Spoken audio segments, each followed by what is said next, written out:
Bueno, pues en el tutorial de hoy vamos a hablar sobre el nervio óptico pálido. Este es un tema bastante interesante porque hay muchas cosas que nos pueden causar el nervio óptico pálido y crea cierto grado de confusión para algunos cuando lo ven, ya que al ver el nervio óptico pálido se asocia directamente con enfermedades neurológicas. No siempre es el caso, como vamos a ver. A veces es por mala formación del nervio óptico. Otro detalle interesante es que si estamos hablando del nervio óptico pálido, pues estamos obligados a hablar sobre atrofia del nervio óptico. La atrofia del nervio óptico tiene varias formas de presentarse, como vamos a ver. La más frecuente o las dos más comunes es que el nervio óptico se ponga pálido, tal como dice el título de este tutorial. Pero también puede ocurrir que empiece a hacer cupping, que se llama en inglés, o que la excavación aumente. Cuando nosotros oímos que la excavación del nervio óptico está aumentado, lo primero que pensamos es en glaucoma, y ese es el problema. Si bien es cierto que el glaucoma es la neuropatía óptica más frecuente, no es la única neuropatía óptica que existe. Y vamos a estar hablando con detalle sobre la atrofia del nervio óptico, el nervio óptico pálido, qué puede producir nervios ópticos pálidos para poder hablar y ser puntuales con lo que podemos encontrar en el nervio óptico. Primero, como dije, para diferenciar o tener claro que no todos los nervios ópticos pálidos son producidos por la atrofia y no todo lo que es excavación es producido por el glaucoma. Bueno, vamos a hablar, vamos a comenzar hablando sobre algunos conceptos importantes. Lo primero, disco óptico pálido versus atrofia del nervio óptico. Primero, la palidez del nervio óptico no es patognomónico de atrofia. Como habíamos dicho, puede producirse por malas formaciones del nervio óptico, no solo por la atrofia del nervio óptico. También existe la característica de que hay unos nervios ópticos que son ligeramente más pálidos o tienen áreas más pálidas. Típicamente, el lado temporal del nervio óptico tiende a ser más pálido que el lado nasal. Esto es fácil de recordar con el famoso mnemotécnico de isn't, de is not is not en inglés, que es no es. Pero el acrónimo nos sirve para recordar de dónde hacia dónde es más grueso el nervio óptico. Y, en castellano es I, pero en inglés es I, inferior, superior, nasal y temporal. Cuando nosotros vemos un OCT, en el OCT el lado más delgado es el temporal. No solo la máquina nos lo marca como el más delgado, sino que en realidad esa es la parte más delgada. Como tiene menor número de fibras del nervio óptico, puede verse más pálido o tiende a verse más pálido de lo que se ve en las otras áreas. Eso también tiene otro significado, eso tiene otra implicación, y es que cuando el glaucoma comienza, por lo general es inferotemporal, porque ahí hay una especie de grada, que es la que primero se va.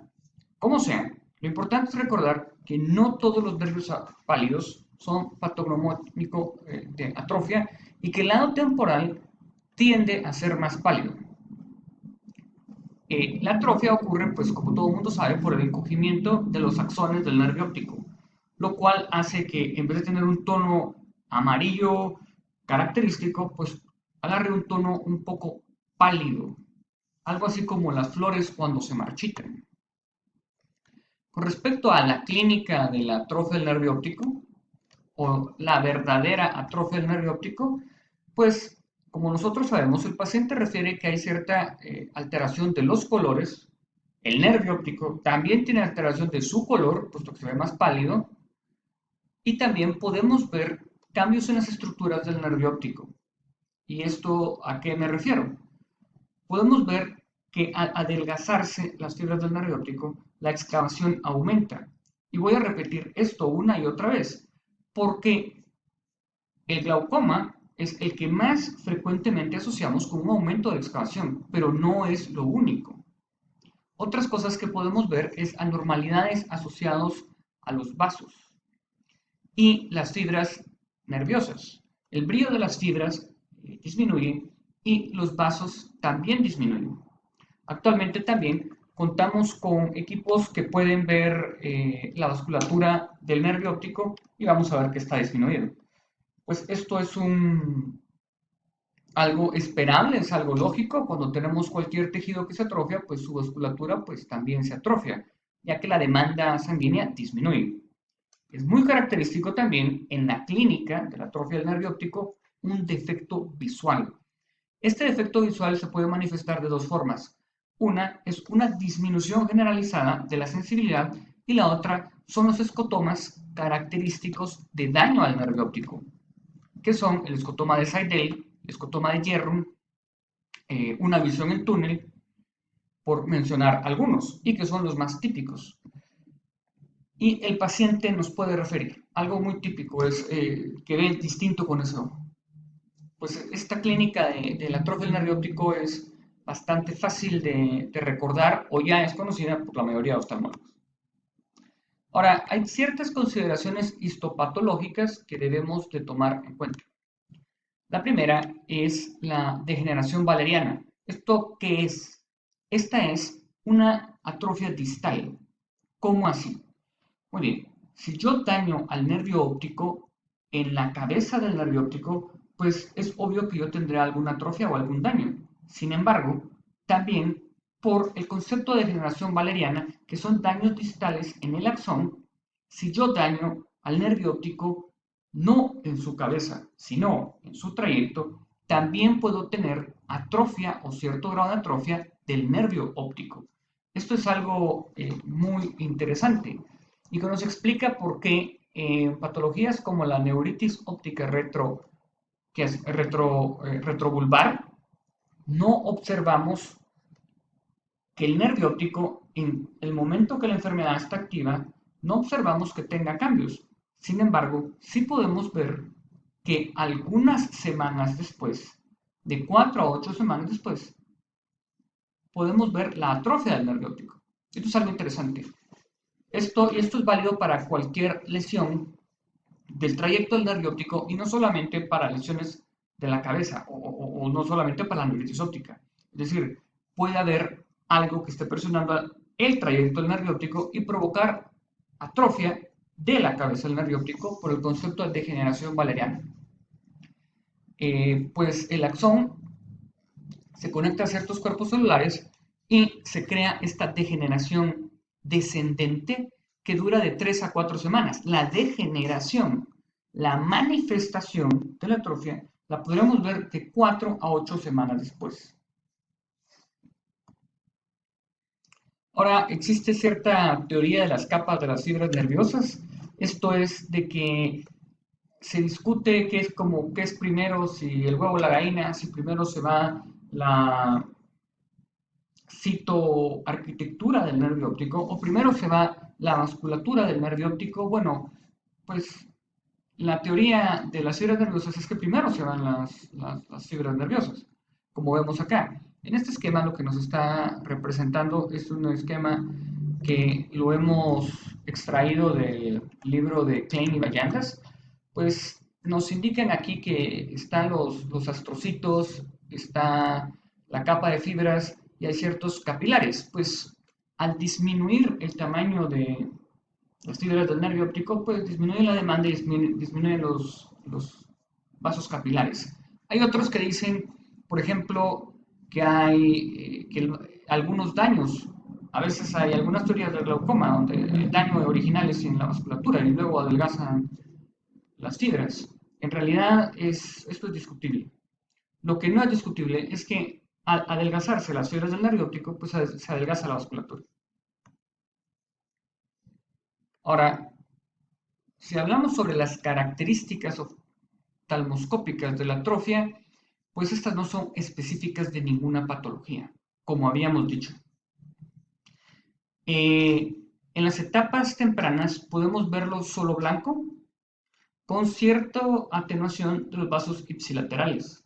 Sin embargo, esto de verlo solo blanco es cuando el insulto se ha instaurado de forma grande y súbita en el nervio óptico. Cuando el insulto va instaurándose poco a poco, podremos ver pérdida de fibras no generalizadas, sino en algunos segmentos del nervio óptico. ¿Esto cómo lo veremos? Pues bueno, dependerá de qué región del nervio óptico esté afectada. Otro detalle es que podremos ver un aumento de la excavación. Y nuevamente, como hablamos al principio, esto crea una gran confusión con el glaucoma, ya que el glaucoma típicamente nos presenta una excavación aumentada o se va presentando con excavación aumentada. Y típicamente hablamos o se dice de forma general que cuando hay una atrofia del nervio óptico, cuando es un insulto al nervio óptico distinto al glaucoma, el nervio óptico tiene un campo visual con una sensibilidad generalizada disminuida y el nervio óptico se pone pálido. Sí, a veces. Nuevamente, si fue un insulto muy agudo y que afectó a todo el nervio óptico, eso es lo que veremos. Pero si es un insulto que se instaura poco a poco y de forma más larvada, lo que veremos es una atrofia en ciertos segmentos del nervio óptico y que podremos ver como un aumento de la excavación, lo cual crea la confusión con el glaucoma. Bueno, pues esto es lo que habíamos dicho, el cupping por isquemia, compresión o inflamación, cupping que es aumento de la copa o de la excavación. Ya hablamos sobre que las fibras pueden irse de forma segmentaria y de la atrofia de ciertas fibras del nervio óptico y no del total. Y lo vamos a repetir para dejarlo claro. Si el insulto es muy agudo y muy fuerte a la totalidad del nervio óptico, pues este se pondrá pálido. ¿Cuánto tiempo después? Esto va a ocurrir de 4 a 8 semanas después del insulto. Ahora, si el insulto es larvado o son daños en la microvasculatura del nervio óptico o es algo inflamatorio en ciertos segmentos del nervio óptico, pues la atrofia será segmentaria y yo podré ver que ocurre un cupping, que existe un aumento de la excavación. También podemos ver este cupping en algunos casos de daños que se instauran de forma general en el nervio óptico, pero nuevamente lo veremos después del insulto. Y puede existir una confusión con el glaucoma cuando solo es algo segmentario.